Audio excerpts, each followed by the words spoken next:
गौड़ी कबीर जी। आपे पावक आपे पवना, जारा खसम ताराखा कवना। राम जपत तान जार की न जाए, राम नाम चित रहया समाए। रहाओ। वाहिगुरु जी का खालसा, वाहिगुरु जी की फतेह। धन धन सतगुरु गरीब नवाज ਸਾਹਿਬ ਸ੍ਰੀ ਗੁਰੂ ਗ੍ਰੰਥ ਸਾਹਿਬ ਮਹਾਰਾਜ। ਅੰਗ 329। ਭਗਤਾ ਕੀ ਬਾਣੀ ਦੇ ਅੰਤਰਗਤ ਗੌੜੀ ਰਾਗ ਦੇ ਵਿੱਚ ਸ੍ਰੀ ਕਬੀਰ ਜੀਓ ਕਾ 33ਵਾਂ ਬਚਨ। ਕਹਿੰਦੇ ਇੱਕ ਵਾਰੀ ਪਰਮੇਸ਼ਰ ਜੀ ਦੀ ਭਗਤੀ ਦੇ ਵਿੱਚ ਲੀਨ ਬੈਠੇ ਹੋਏ ਕਬੀਰ ਜੀਆਂ ਦੀ ਸ਼ਾਨ ਨੂੰ ਅੱਗ ਲੱਗ ਗਈ, ਜਾਂ ਫਿਰ ਕਿਹਾ ਜਾਂਦਾ ਕਿ ਕਿਸੇ ਵੇਸ਼ਵਾ ਵਗੈਰਾ ਨੇ ਲਗਵਾ ਦਿੱਤੀ। ਸੁਹਿਰਦ ਲੋਕਾਂ ਨੇ ਆ ਕੇ ਦੱਸਣਾ ਕੀਤਾ ਕਿ ਕਬੀਰ ਪਾਤਸ਼ਾਹ ਤੁਹਾਡਾ ਬਹੁਤ ਨੁਕਸਾਨ ਹੋ ਰਿਹਾ, ਤੁਹਾਡੀ ਸ਼ਾਨ ਨੂੰ ਅੱਗ ਲੱਗ ਗਈ। ਉਸ ਅਕਾਲ ਪੁਰਖ ਵਾਹਿਗੁਰੂ ਜੀ ਦੇ ਰੰਗ ਦੇ ਵਿੱਚ ਰੰਗੇ ਹੋਏ ਕਬੀਰ ਜੀਆਂ ਨੇ ਕਹਿਣਾ ਕੀਤਾ ਕਿ ਭਾਈ ਜਦੋਂ ਸਾਰਾ ਕੁਝ ਉਸ ਅਕਾਲ ਪੁਰਖ ਵਾਹਿਗੁਰੂ ਦੇ ਹੁਕਮ ਵਿੱਚ ਹੋ ਰਿਹਾ ਤਾਂ ਫਿਰ ਚਿੰਤਾ ਭਲਾ ਕਾਹਦੀ। ਸੋ ਕਬੀਰ ਜੀ ਕਹਿੰਦੇ ਆਪੇ ਪਾਵਕ ਆਪੇ ਪਵਨਾ, ਜਾਰਾ ਖਸਮ ਤਾਂ ਰਾਖਾ ਕਵਨਾ। ਆਪੇ ਪਾਵਕ ਆਪੇ ਪਵਨਾ ਅਰਥਾਤ ਕਿ ਉਹ ਅਕਾਲ ਪੁਰਖ ਵਾਹਿਗੁਰੂ ਜੀ ਅਸਲ ਦੇ ਵਿੱਚ ਭਾਈ ਆਪ ਹੀ ਪਾਵਕ ਅਰਥਾਤ ਅੱਗ ਬਣਿਆ ਬੈਠਾ ਅਤੇ ਆਪੇ ਪਵਨਾ ਅਰਥਾਤ ਕਿ ਆਪ ਹੀ ਪਵਨ ਭਾਵ ਹਵਾ ਬਣਿਆ ਬੈਠਾ। ਜਿਵੇਂ ਪਾਤਸ਼ਾਹ ਕਹਿੰਦੇ ਨੇ ਨਾ ਕਿ ਸਾਚੇ ਤੇ ਪਵਨਾ ਭਇਆ ਪਵਨਾ ਤੇ ਜਲ ਹੋਏ, ਜਲ ਤੇ ਤੇਰੇ ਭਵਨ ਸਾਜਿਆ ਕੜ ਕੜ ਜੋਤ ਸਮੋਏ। ਸਭ ਤੋਂ ਪਹਿਲਾਂ ਸੁਨ ਸਰੂਪ ਪਰਮੇਸ਼ਰ ਚੋਂ ਪੌੜੀ ਨਿਕਲਦੀ ਹੈ। ਜਾਂ ਫਿਰ ਹੋਰ ਥਾਂ ਵੀ ਗੁਰੂ ਮਹਾਰਾਜ ਜੀਆਂ ਦਾ ਕਥਨ ਹੈ, ਕਹਿੰਦੇ ਪੰਜ ਤਤ ਕਰ ਤੁਧ ਸ੍ਰਿਸ਼ਟ ਸਭ ਸਾਜੀ, ਕੋਈ ਸੇਵਾ ਕਰਿਓ ਜੇ ਕਿਛ ਕੀਤਾ ਹੋਈ। ਪੰਜ ਤਤ ਅਕਾਲ ਪੁਰਖ ਵਾਹਿਗੁਰੂ ਜੀ ਨੇ ਬਣਾਏ ਨੇ ਭਾਈ, ਉਹਦੇ ਹੁਕਮ ਵਿੱਚ ਹੀ ਨੇ। ਸੋ ਮਹਾਰਾਜ ਕਹਿੰਦੇ ਆਪੇ ਪਾਵਕ ਆਪੇ ਪਵਨਾ, ਜਦੋਂ ਪਾਵਕ ਤੇ ਪਵਨ ਅਰਥਾਤ ਅੱਗ ਤੇ ਹਵਾ ਸਾਰਾ ਕੁਝ ਆਪ ਹੀ ਆਪ ਹੈ। ਸੋ ਇਸ ਕਰਕੇ ਮਹਾਰਾਜ ਕਹਿੰਦੇ ਜਾਰਾ ਖਸਮ ਤਾਂ ਰਾਖਾ ਕਵਨਾ,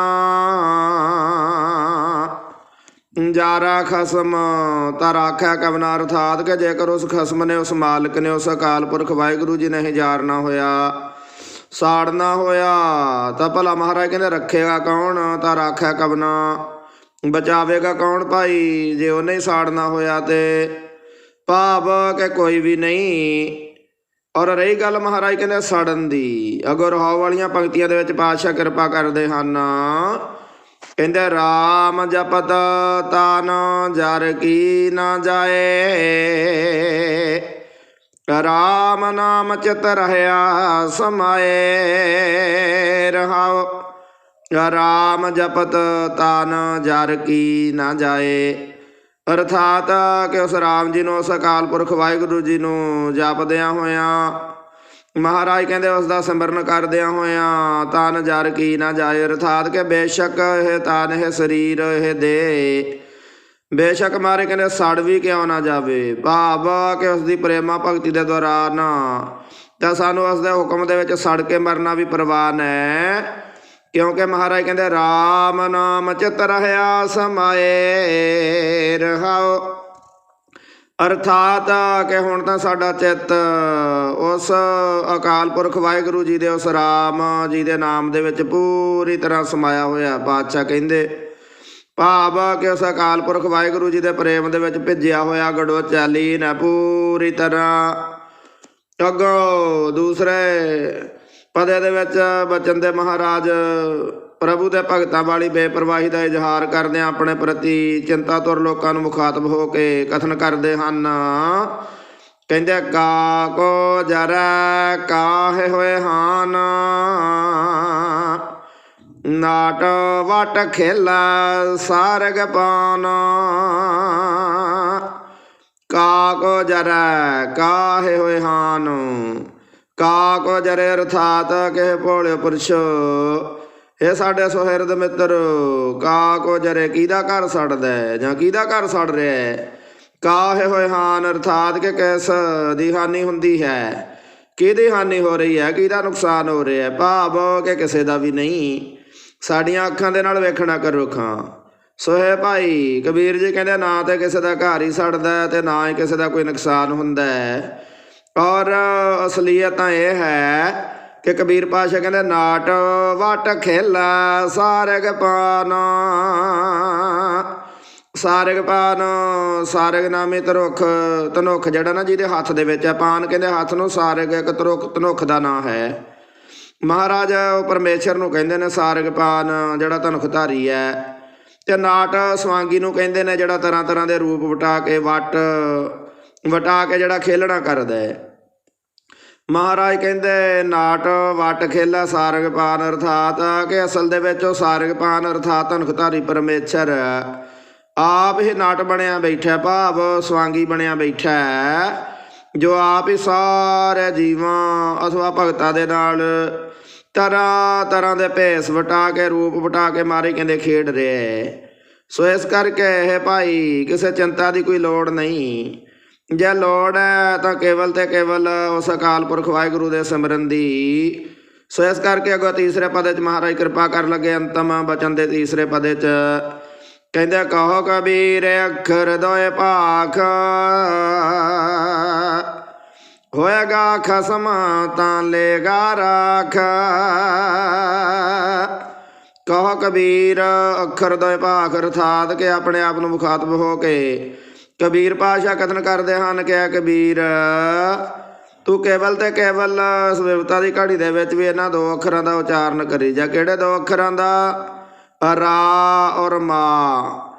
ਭਾਵ ਕਿ ਸਵਿਵਤਾ ਦੀ ਘੜੀ ਦੇ ਵਿੱਚ ਕੇਵਲ ਅਤੇ ਕੇਵਲ ਇੱਕ ਰਾਮ ਦਾ ਉਚਾਰਨ ਕਰੀ ਜਾ, ਰਾਮ ਜੀ ਦੇ ਨਾਮ ਦਾ ਉਚਾਰਨ ਕਰੀ ਜਾ।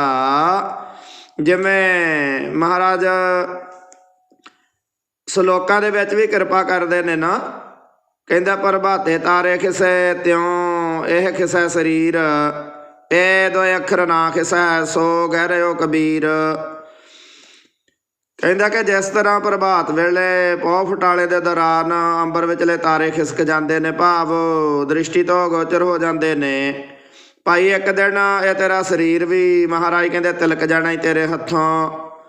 ਕਹਿੰਦਾ ਜੇ ਨਹੀਂ ਖਿਸਕਦੀ ਕੋਈ ਚੀਜ਼, ਜੇ ਨਹੀਂ ਤਿਲਕਦੀ, ਅਤੇ ਇਹ ਜਿਹੜੇ ਦੋ ਅੱਖਰ ਨੇ ਨਾ, ਇਹ ਦੋ ਅੱਖਰ ਨਾ ਖਿਸੈ ਕਿਤੇ ਨਹੀਂ ਜਾਂਦੇ ਸੋ ਗਹਿ ਰਹੇ ਹੋ ਕਬੀਰ। ਤਾਂ ਕਬੀਰ ਪਾਤਸ਼ਾਹ ਕਹਿੰਦੇ ਮੈਂ ਘੁੱਟ ਕੇ ਫੜੇ ਹੋਏ ਹਨ। ਸੋ ਜਗਿਆਸੂ ਜਨਾਂ ਨੂੰ ਵੀ ਇੱਥੇ ਇਹੀ ਕਿਰਪਾ ਕਰਦੇ ਨੇ। ਕਹਿੰਦੇ ਕਹੋ ਕਬੀਰ ਅੱਖਰ ਦੋਏ ਭਾਖ ਹੋਏਗਾ ਖਸਮ ਤਾਂ ਲੇਗਾ ਰਾਖ। ਹੋਏਗਾ ਖਸਮ ਤਾਂ ਲੇਗਾ ਰਾਖ ਅਰਥਾਤ ਕਿ ਜੇਕਰ ਮੇਰਾ ਮਾਲਕ ਵਾਕਿਆ ਹੀ ਮੌਜੂਦ ਹੋਵੇਗਾ ਅਥਵਾ ਮੇਰਾ ਮਾਲਕ ਮੇਰਾ ਹੋਵੇਗਾ ਜਾਂ ਫਿਰ ਉਸ ਦੀ ਮੌਜ ਹੋਵੇਗੀ, ਉਸ ਦੀ ਰਜਾ ਹੋਵੇਗੀ, ਉਸ ਦਾ ਭਾਣਾ ਹੋਵੇਗਾ, ਤਾਂ ਵਾਕਿਆ ਮੈਨੂੰ ਇਸ ਬਿਪਤਾ ਦੀ ਘੜੀ ਦੇ ਵਿੱਚੋਂ ਬਚਾ ਲਵੇਗਾ। ਕਬੀਰ ਪਾਤਸ਼ਾਹ ਕਹਿੰਦੇ ਇੱਥੇ ਇੱਕ ਗੱਲ ਦੱਸਦੇ ਵੀ ਹੈ ਕਿ ਕਬੀਰ ਪਾਤਸ਼ਾਹ ਨੂੰ ਉਸ ਅਕਾਲ ਪੁਰਖ ਵਾਹਿਗੁਰੂ ਜੀ ਦੀ ਹੋਂਦ ਹਸਤੀ ਦੇ ਉੱਪਰ ਕੋਈ ਬੇਭਰੋਸਗੀ ਨਹੀਂ ਅਥਵਾ ਉਸ ਦੇ ਦੁਆਰਾ ਆਪਣੀ ਰਾਖੀ ਦੇ ਉੱਪਰ ਕੋਈ ਸੰਦੇਹ ਨਹੀਂ, ਕੋਈ ਸ਼ੱਕ ਨਹੀਂ, ਪਰੰਤੂ ਉਹ ਤਾਂ ਇਸ ਕੌਤਕ ਦੇ ਰਾਹੀਂ ਸਾਡੇ ਵਰਗੇ ਸਧਾਰਨ ਸੰਸਾਰੀ ਜੀਵਾਂ ਦਾ ਉਸ ਪਰਮੇਸ਼ਰ ਜੀ ਦੇ ਉੱਪਰ ਭਰੋਸਾ ਪੱਕਾ ਕਰ ਰਹੇ ਹਨ। ਸੋ ਕਬੀਰ ਪਾਤਸ਼ਾਹ ਕਹਿੰਦਾ ਕਹੋ ਕਬੀਰ ਅੱਖਰ ਦੋਏ ਭਾਖ ਹੋਏਗਾ ਖਸਮ ਤਾਂ ਲੇਗਾ ਰਾਖ। ਵਾਹਿਗੁਰੂ ਜੀ ਕਾ ਖਾਲਸਾ ਵਾਹਿਗੁਰੂ ਜੀ ਕੀ ਫਤਿਹ।